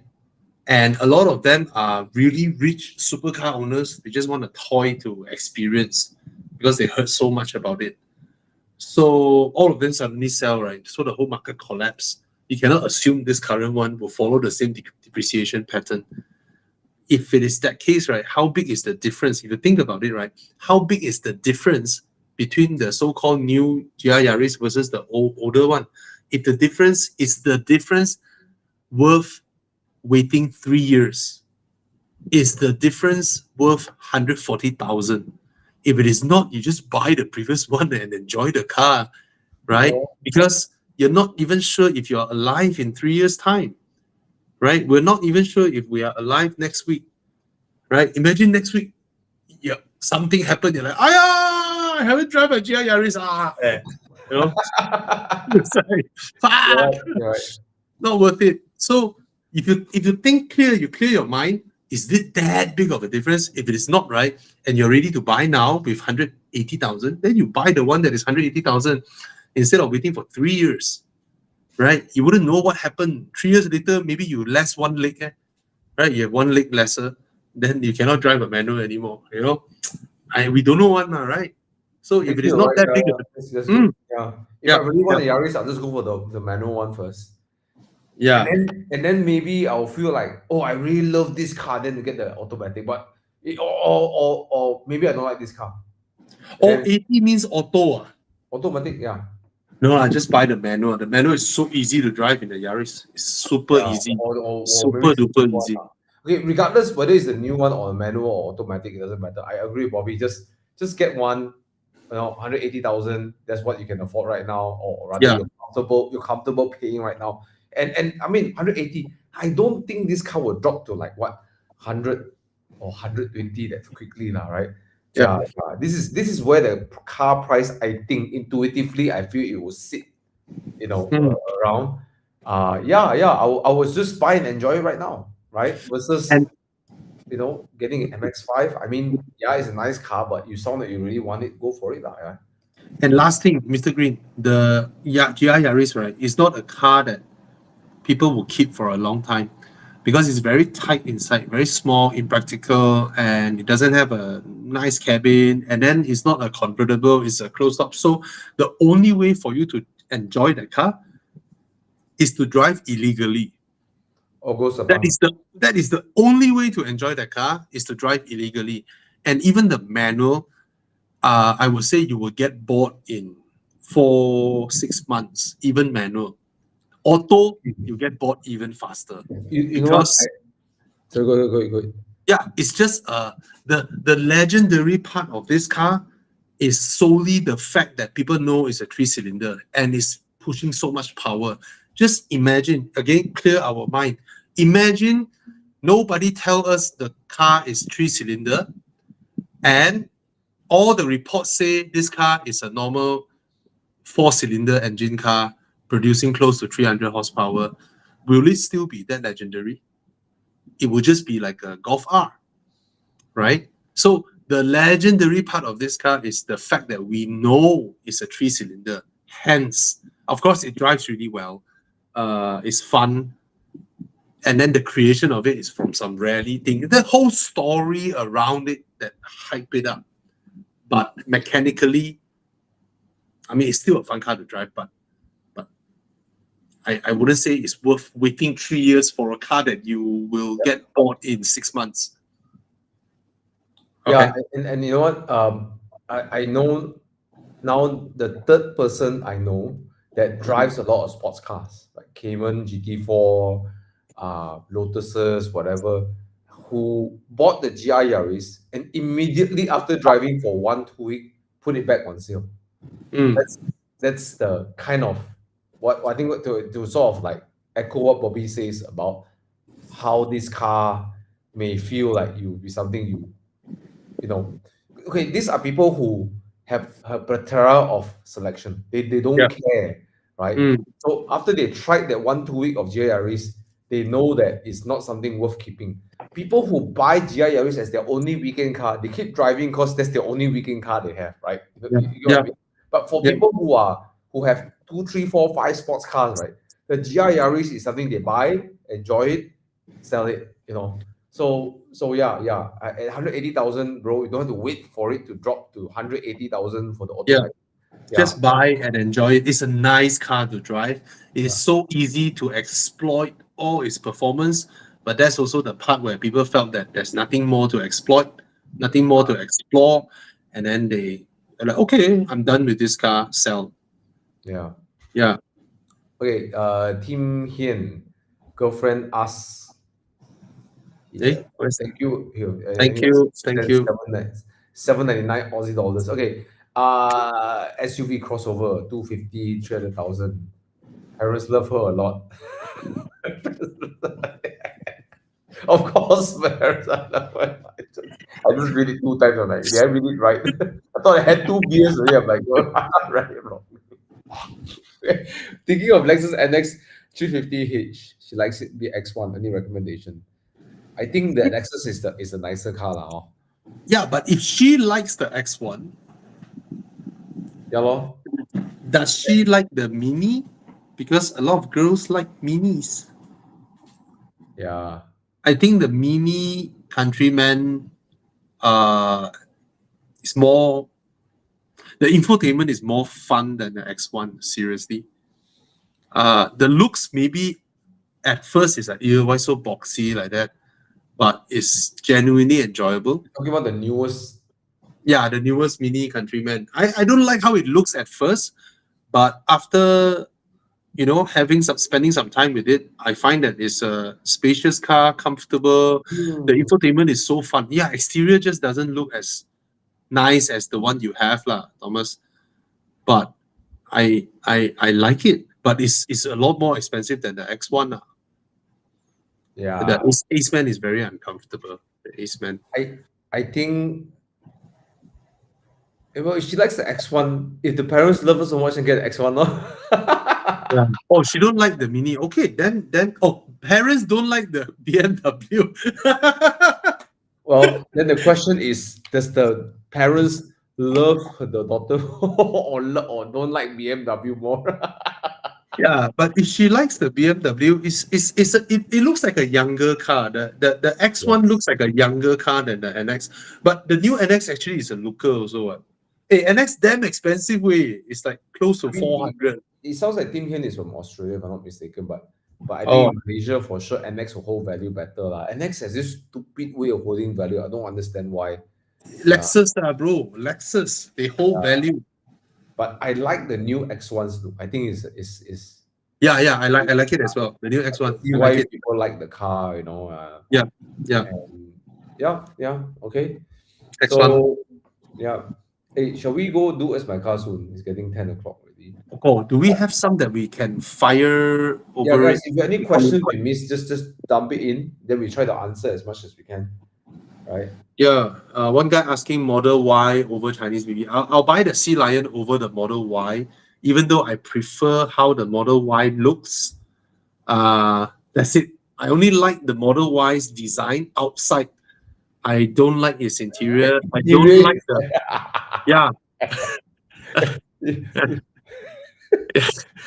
I don't like the ride quality. The ride quality of the Model Y is too jarring. It's too spotty and bumpy. Yes, it's too spotty and bumpy.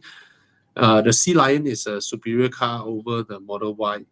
Yeah. I got a description for the Tesla's interior. It's like when you meet your friend who drive the BYD Seal, right? It's like they have the roti telur bawang with all the other different curry, and then you go back to your Tesla roti kosong. I mean, it tastes good. You're not going to complain, but then when you look at your friend's car, it's like, Yeah. I want one also.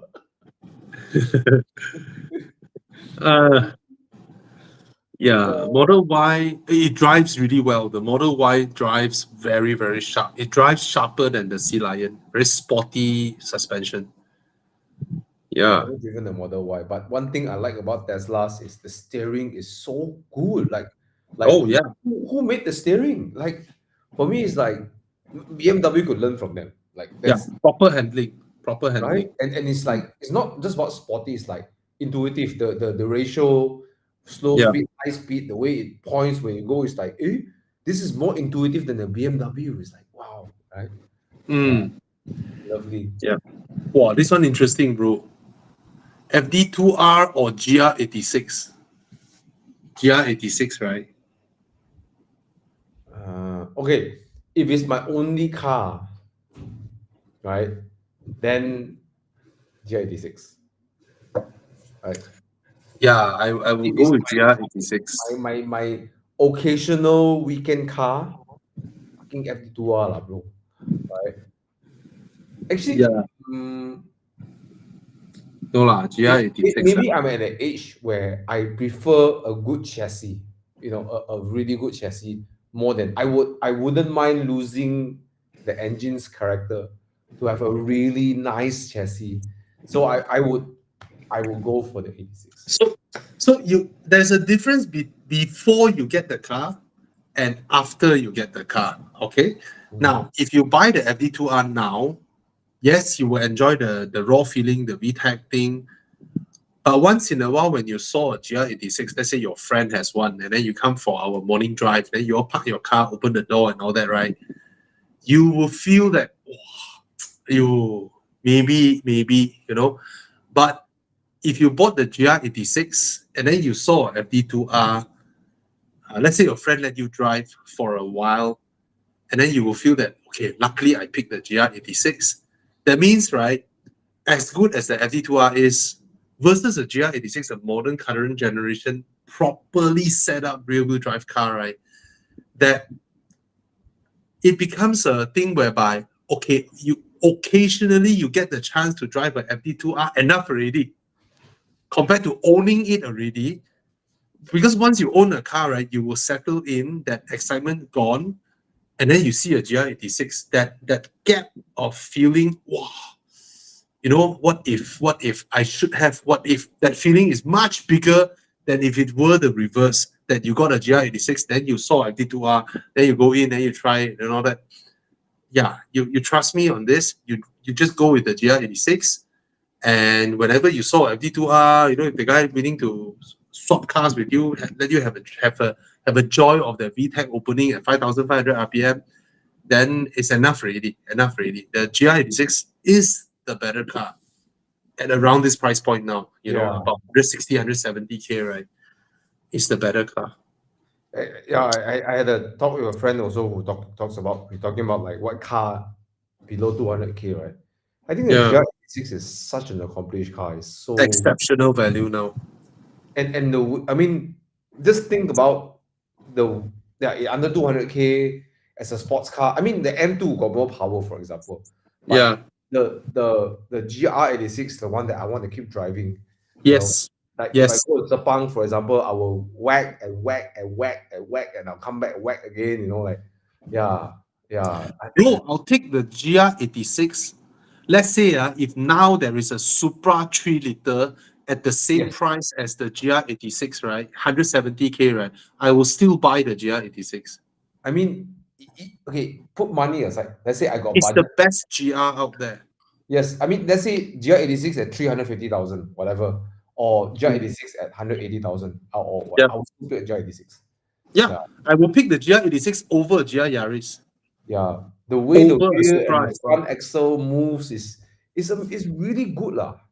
It's amazing that the best GR is the cheapest GR. Right. It's better than the Supra. It's better than the Yaris. Yeah, everything. I love the gearbox. I love the steering. Slower, but it's the best.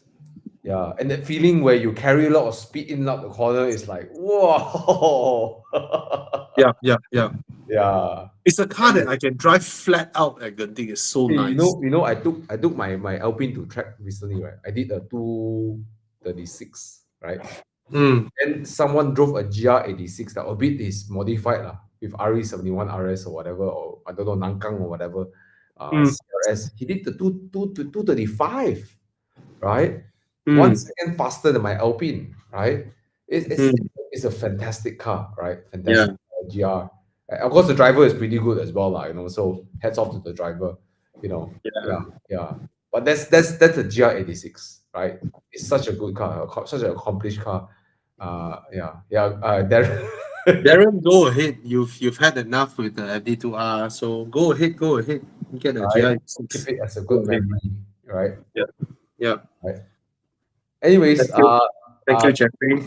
yeah, I think it's so interesting that Bobby. This is my second time being on live show, seeing people giving super chats, right? Yeah, I man. pay for Bobby's account, but right, I mean, he contributes so much to the Malaysian automotive scene in a very different way, where we get to do Q&As. So yeah, Appreciate it. no, I got a friend who tell me, you are Bobby and like Monday night show now so many GR86 around because of you. Because people will buy it, right? Then they tell their friends, yeah. They all say GR good ma, then I buy it. So many GRs on the road because of us, man. Then we don't buy one. Thomas, Uh, this one So- what? RS? This is the one that Danny bought, right? yes, 7.8 Spider. and then Okay. a few more. There's a dark blue one. There are a few Spider RSs on the road. Yeah. Yeah. Our friend who has a GR Yaris, then he sold his GR Yaris. He bought a GR MN. Then he also bought a Spider RS. Yeah. Yeah. Oh, let's do with my car, but let's answer 2-3 questions while you guys are loading. Yeah, you want to shoot through it quickly. Maserati Ghibli, 100,000, budget of 130,000. Would you recommend From a Panamera, Panamera? to a Ghibli. It's the 970 the first gen Panamera. GTS. Yeah. Dot GTS. 2 though. Yeah, but it's a GTS. GTS dot 2 is a 3-liter turbo. Okay. Henderson, first thing I'll tell you, your car will look a lot more handsome as a Ghibli. Because the Panamera is ugly. Sorry. But okay.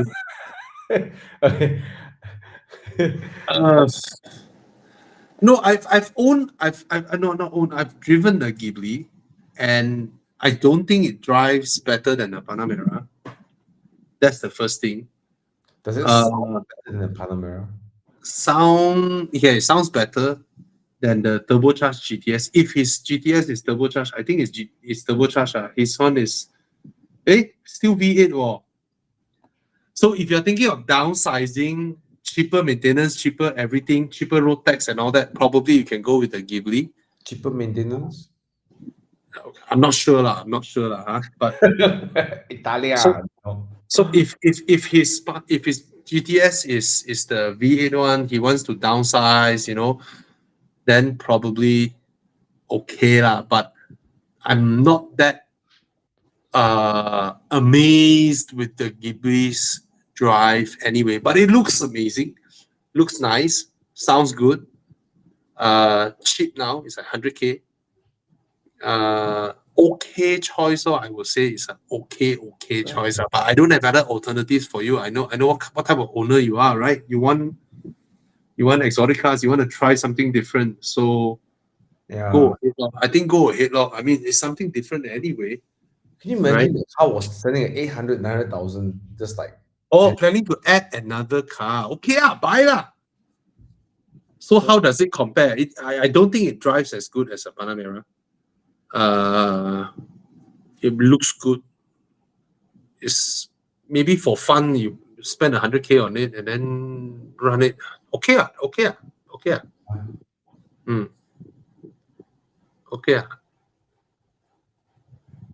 Okay, quick one. Alex, please ditch the petrol. Forget about the petrol. Buy the diesel. One is not enough power to get you around. Number two, it's very, it consumes so much petrol because the car is so heavy, plus it's an old petrol engine.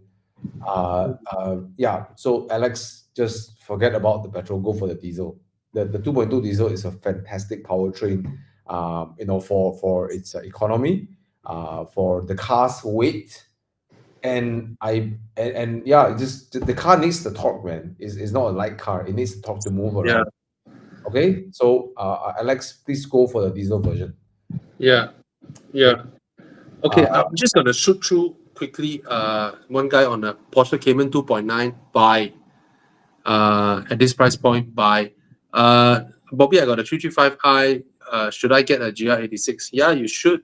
Go. Feels like you shed off. You almost feel like you shed off 500 kilo. All right. Jaguar F-Pace. F-Pace is what? It's the SUV, right? SUV.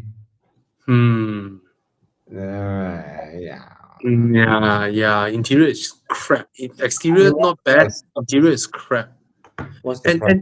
And Jaguar, right? There's this thing with Jaguar in Malaysia, very weird thing, because they are so rare, right? All the owners have an exceptionally high expectation with their resale value. It's that weird one. Doesn't make sense on their resale value. 2019, 310,000, bro. Yeah, it doesn't make sense. Yeah. Or okay, if it's a 2019 or 2018, you can get for 200K.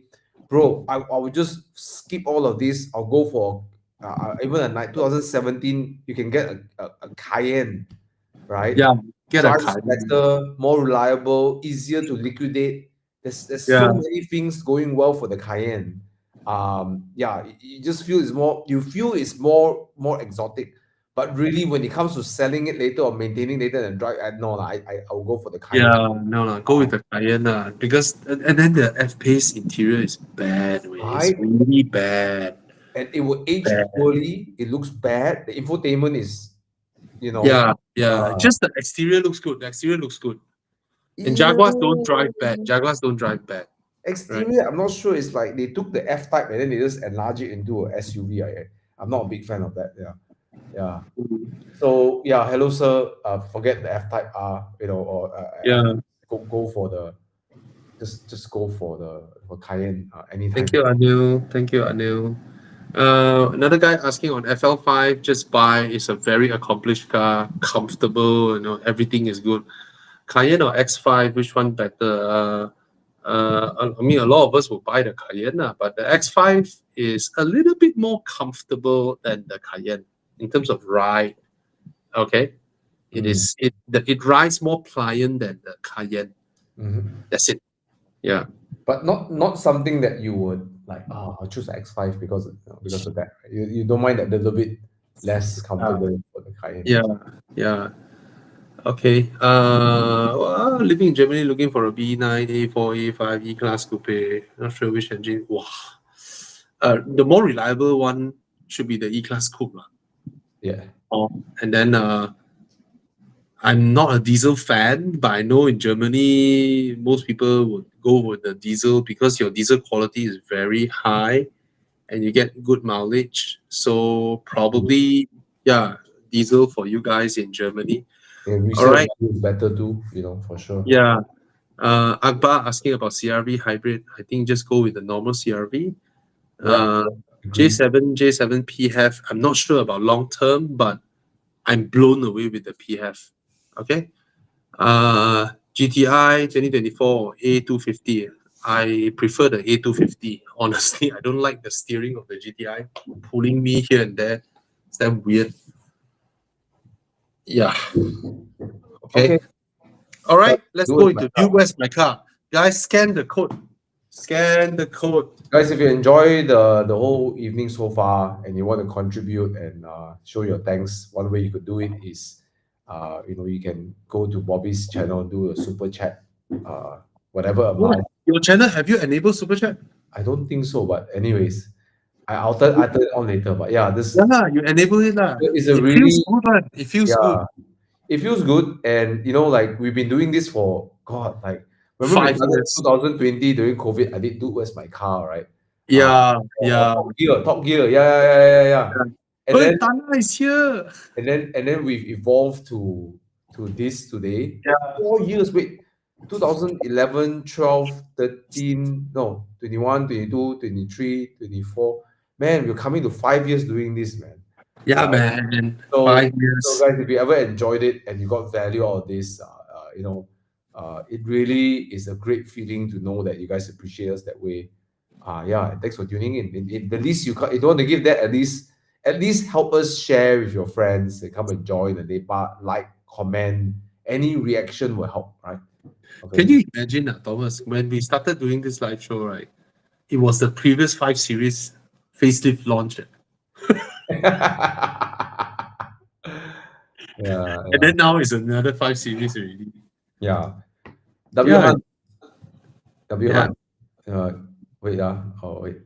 Peugeot 408, good car, buy. Good car, man. It's Yeah. such an accomplished car. I was just thinking, I was sitting in the back of my friend's the 448, right? I was thinking, man, it rides better than a W205 rear, like as a passenger, right? Mm. It's a freaking torsion beam, right? Yeah. That's nicer than the W205 C class, like rear seats. Yeah. Incredible, man. Yeah, such a well-judged suspension. Okay. come, round one, let's go. Yeah, round one, let's go. Jason Kwan, W214, buy, reliable car. Wilson Yo, Sea Lion 7 or RX 300 Recon.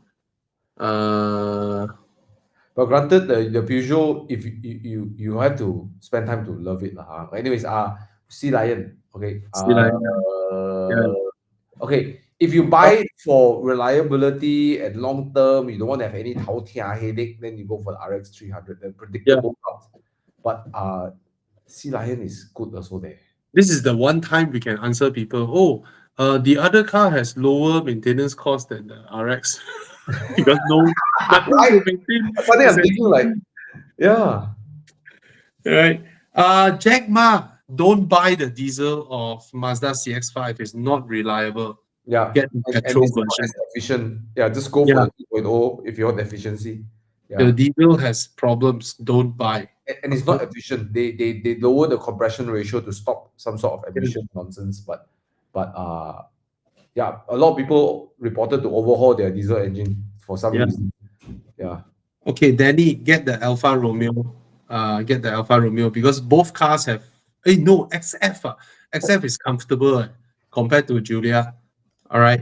But go with the Giulia lah. I think you want the Giulia. I don't like mainstream cars. I'm driving Citroen DS5 now. Yeah, I go with the Giulia. Beautiful. Yeah, more street cred. Hey, Tana! Hello! Hi, Sorry, I Tana. couldn't join today. My daughter's birthday today. So Oh, happy birthday to your daughter. Okay. Okay, our first car is a Fairlady 350Z. Ayo. minus the road tax, it's a nice car. lah. Actually, it sounds nice, right? Hey, Sounds I mean, good. minus the road tax, that's not only pet peeve. The road tax and power. Yeah, Power debate. yeah. Okay, while we're doing this, I'll just fire some answers quickly to people who ask questions. M2 N55 engine is reliable.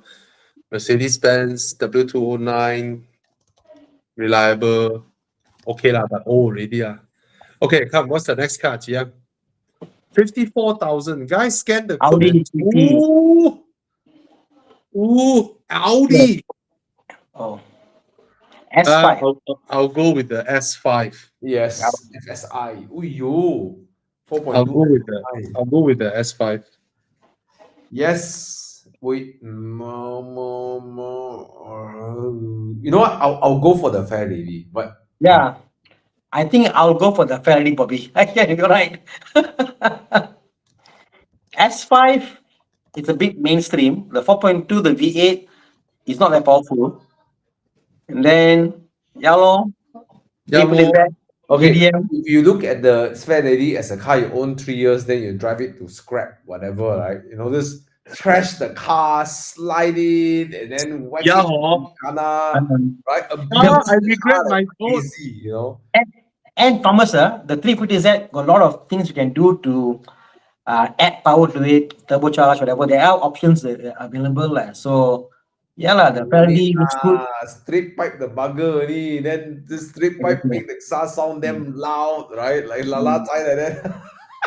the Audi V8, I have seen someone the straight pipe.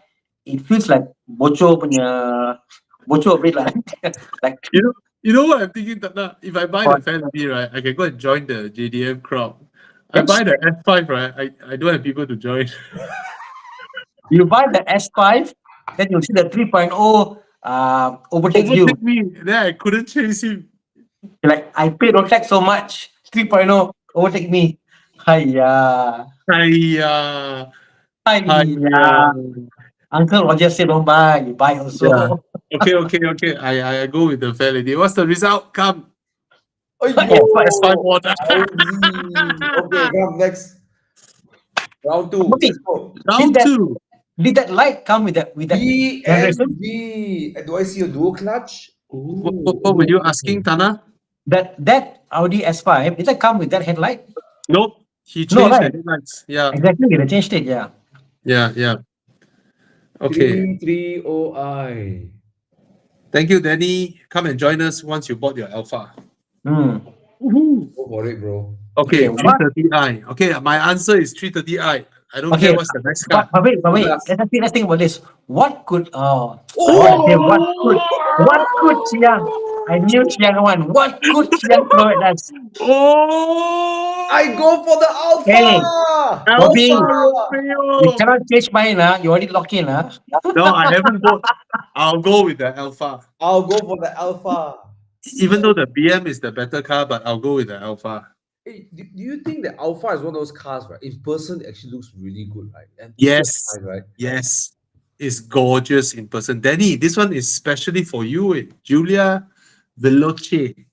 You know, I got a friend who owns a 2017 Quadrifoglio in UK. He said he won't buy it again. he told me, Thomas, you have to try this car once in your life. It's such a fucking good car. Wow, promote like crazy, This is before I bought my Alpine. He also has an Alpine.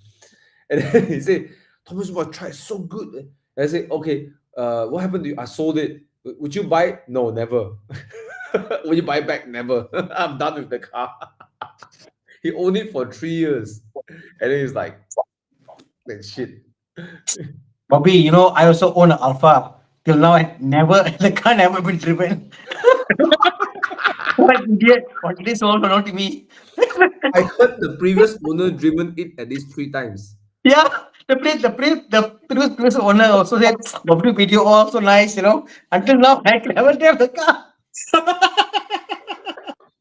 But the car looks good. The day I start the car, I hear the sound. Wow, Alpha sounds good, lah.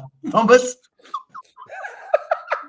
Oh, Danny works in Singapore, so servicing won't be a problem. Good stuff, But Danny. the previous owner,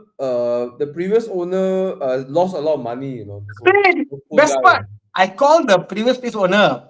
Asked him, hey Thomas, how you open the boot? He said, I don't know. I never opened the boot before.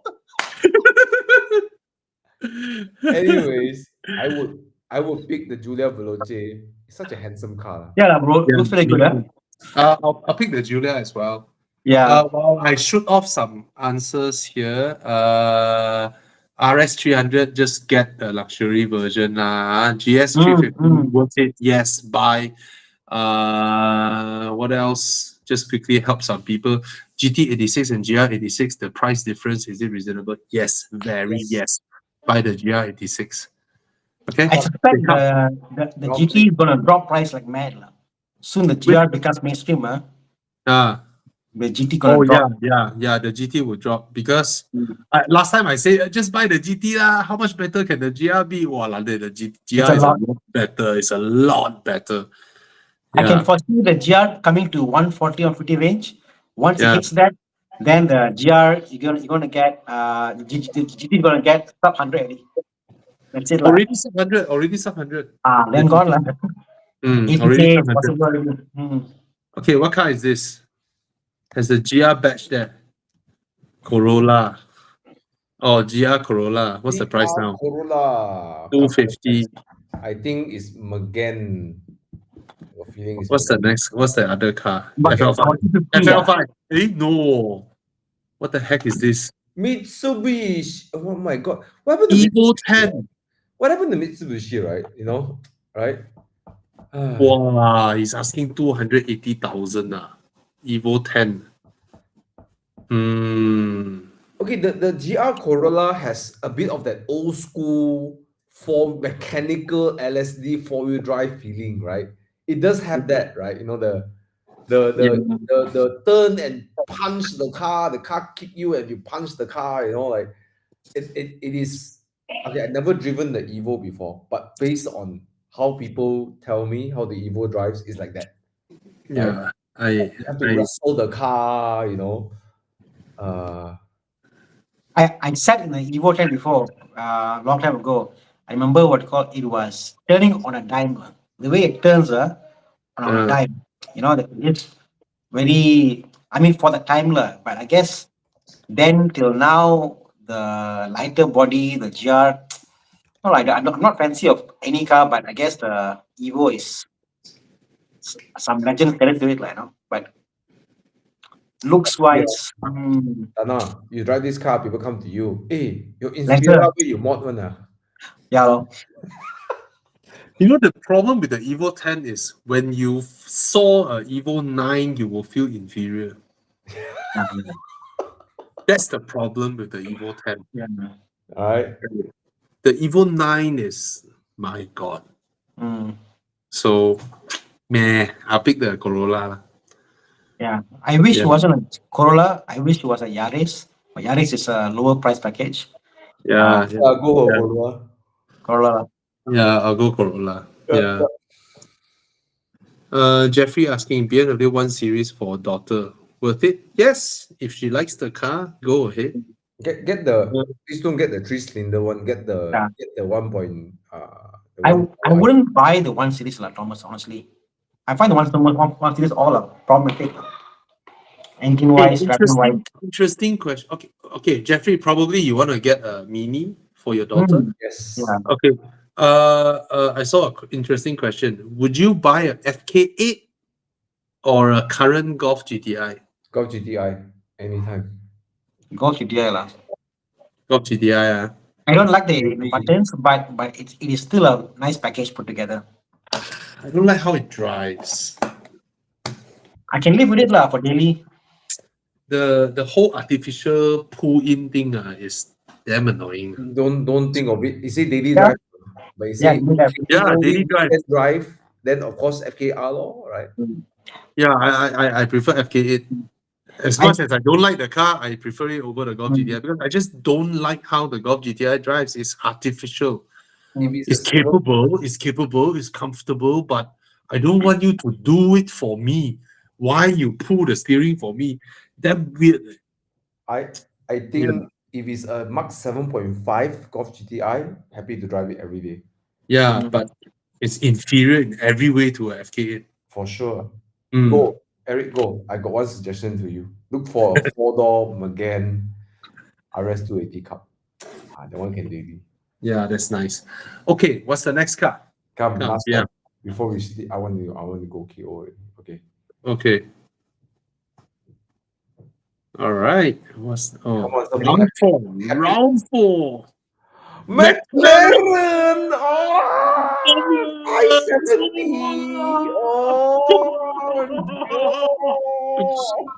Thomas! McLaren! Imagine the next car, also 600k, is an LP. Garmin!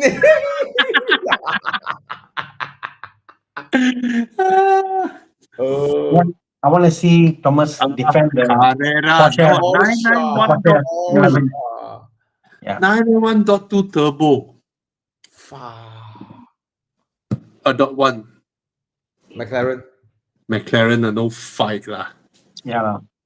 It's not in the same league. It's like a bargain now when you compare this way. Yeah. When you compare this way, it's a bargain lah. When the 570 came out, was targets like its benchmark to beat the turbo, right? Yeah, but man, look at the car, man. Thomas, just now I scrolled through one question asking like, what is the best ever handling car you have ever driven? So I wanted to answer McLaren, but wait, don't know. He just typed just a one-liner. He typed like, what's the best ever handling car you have ever driven? So I wanted to answer McLaren, but I didn't get to highlight the question. I don't know where it went now. never mind. Definitely McLaren over here, but I hate how it looks. Wait. No, it looks nice. What are you talking about? The Crayon Shin-chan eyes when he saw girls undress. What? Tana is like, what? What is that? Some comic. Yeah. Some Japanese comic, Yeah, Crayon Shin-chan. Go to Google, Crayon Shin-chan. Yeah, Yeah. but I think it looks good, lah. I don't like it. Imagine you are asked to build a supercar, and it mustn't look like a Ferrari, can't look like a Lamborghini, can't look like what we call all the supercars must be unique and independent and unique by itself. Yeah, What they've done 650, is, and what they've done is quite amazing, like, you know? 650 or MP412C also look better. No lah, six. Oh, lah. No, 570 has its own distinct look. Yeah, Ah. I think all the McLarens look good, lah, in its own right. Okay, it belongs in the good-looking character category, but amongst McLarens, it's the least good-looking one to my eyes. And But we compared don't need to to argue this, ma. This is subjective, ma, I right? think Yeah, correct. MP412C is the least uglier looking McLaren. Okay, not the most prettiest. I think the 570 is more handsome than the MP412C. 650S, yeah, not bad. Good looking. No problem, Thomas. After you buy it, when I see you drive it, I will still say it's ugly. You, Thomas, come, run. Crayon Shin-chan. The Crayon Shin-chan eyes. No, I take it to Motorsport Playground. I ask Ramos to wrap it like Crayon Shin-chan. Yeah.